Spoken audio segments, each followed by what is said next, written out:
Hello everyone, I'm currently near the end of my first playthrough of the First Berserker Khazan, and I wanted to share some of the most important tips I wish I had known earlier.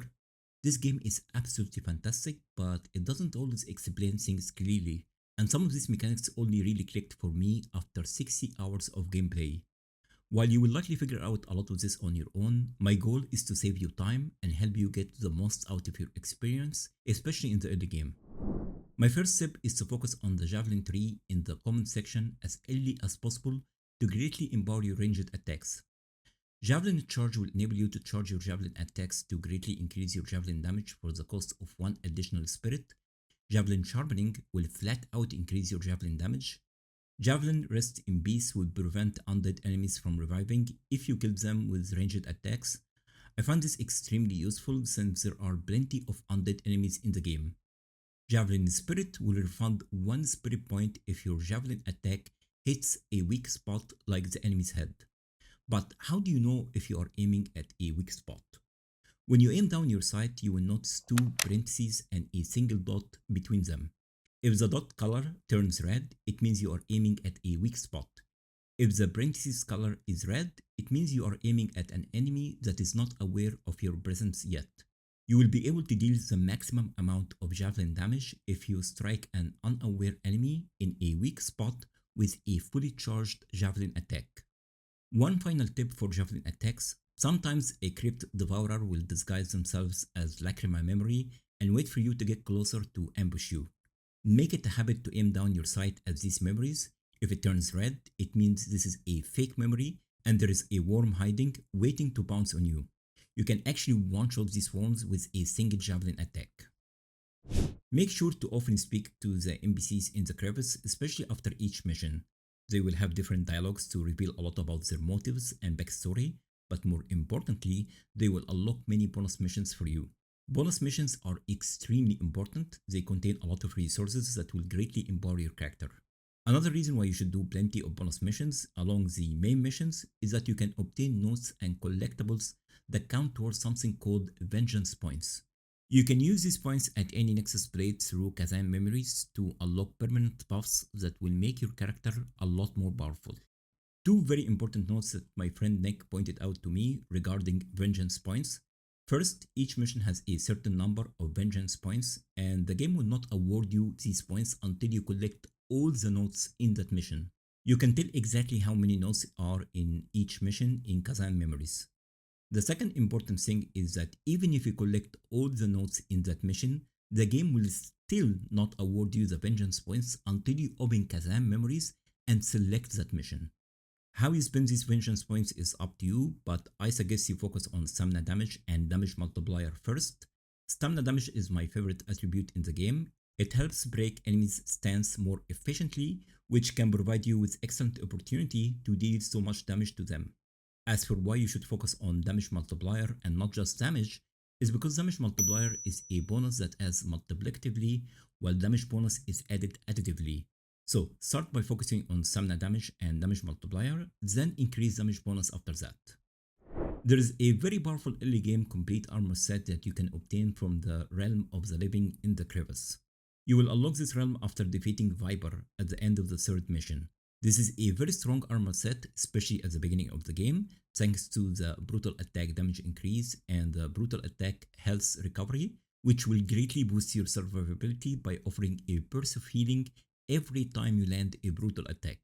The stamina damage increase bonus will help you break your enemy's stance a lot easier to land those brutal attacks. You should also take brutal attack reap from the common skills to further increase the amount of healing gained from landing those brutal attacks. Speaking of healing, Defrona offers you two types of upgrades in exchange for the soul stones you collect during missions. You can either spend your soul stones to increase your lacrima gain or healing gain. I strongly suggest you focus on health recovery since you don't have other reliable ways to improve health recovery, and you can always farm more lacrima anyway. Previously, the choice to unleash your soul stones was permanent, but thanks to the last patch, Defrona can now reset your points so you can redistribute them as you see fit. Health recovery influences the amount of healing you gain from different sources like netherworld energy, armor sets that provides healing like the Executioner's set, as well as some items like soul tear dust. Soul Tier Dust and Soul Tier Stone Shard are very useful items. Not only do they give Lacrima, which can help you level up if you are few Lacrima away from hitting the next level, but they can also heal you. I always keep these two items on my bar in case I am in the middle of a boss fight and have no netherworld energy remaining. They can be just enough to keep me alive to finish off the fight. One of the most important NPCs you will meet in the game is Danjin. He will move to the crevice after you complete his bonus mission, Jar Enthusiast, which is available after finishing Frau Village. He offers a collection of very useful lanterns that can greatly improve your gameplay experience. For example, the Coward's Lantern can reveal hidden assassins which can ambush you for a lot of damage from stealth. Grave Robber's Lantern will glow in a blue light when you are near a collectible or a treasure chest. Honestly, I never felt I needed this lantern since Khazan is not really a difficult game to explore, but if you have a hard time collecting vengeance points from missions, this could be a good lantern to use. Undead Hunter's Lantern prevents undead enemies you killed from reviving again. It is very useful in certain missions with a lot of undead enemies. However, it will not work if you kill an undead enemy far away from you with a ranged attack. But there is an easy solution for this. You can take Javelin, rest in peace, in the Javelin tree, which prevents undead enemies from reviving if you kill them with Javelin attacks.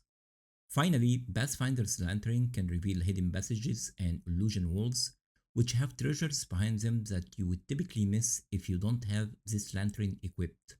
This was by far my most used lantern, and I suggest you get it as soon as you can so you don't miss out on secret items.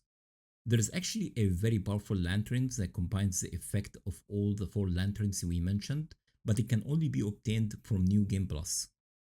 Danjin also offers a collection of very powerful epic quality jar helmets that reduce the set items requirement by 1.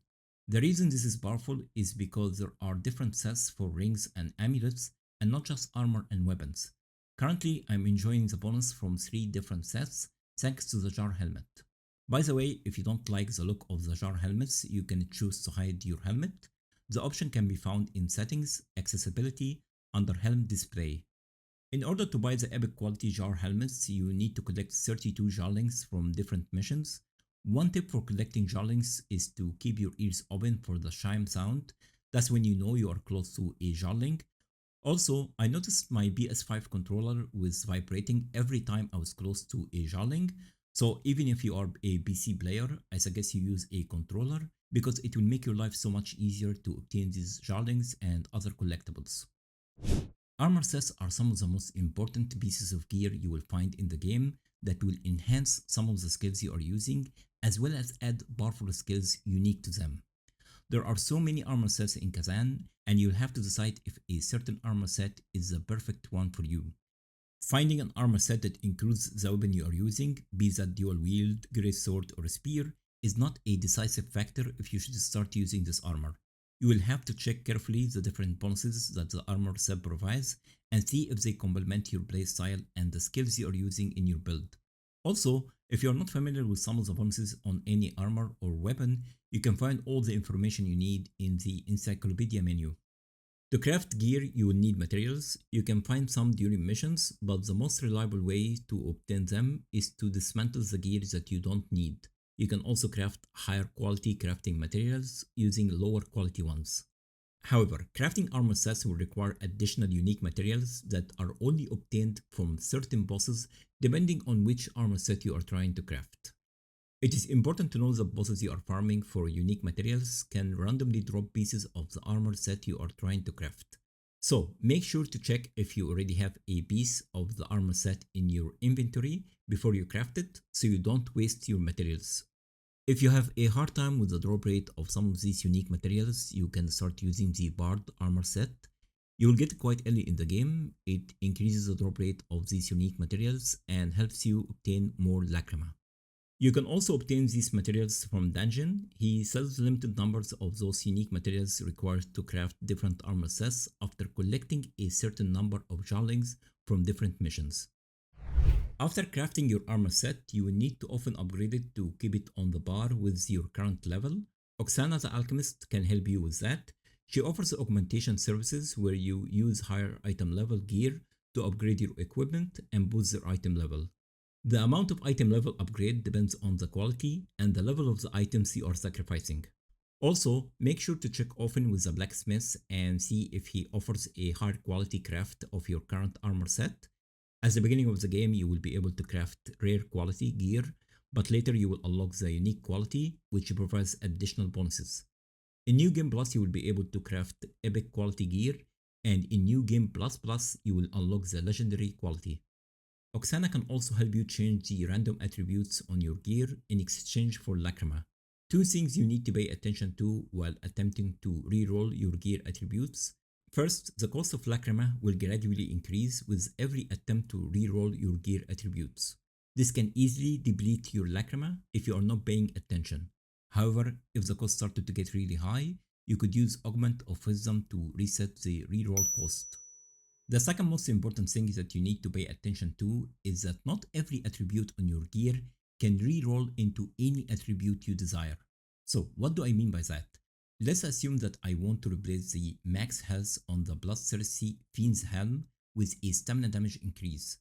If I check the max health, I can view all the possible replacements for this attribute. In this case, I notice that I cannot replace max health with a stamina damage increase since it is grayed out. So always check the View Attributes menu to see if the desired attribute is available before you attempt to reroll, so you don't waste your Lacrima on something you can't even obtain. This was the final tip I had for you in this guide. I hope you found it helpful. If you have discovered any cool tips or tricks of your own while playing First Berserker Khazan, drop them in the comments. I would love to hear what's been working for you, and it might help other players as well. Let me know what you think of the guide, and don't forget to subscribe for more Khazan content. Thanks for watching, and have a great day.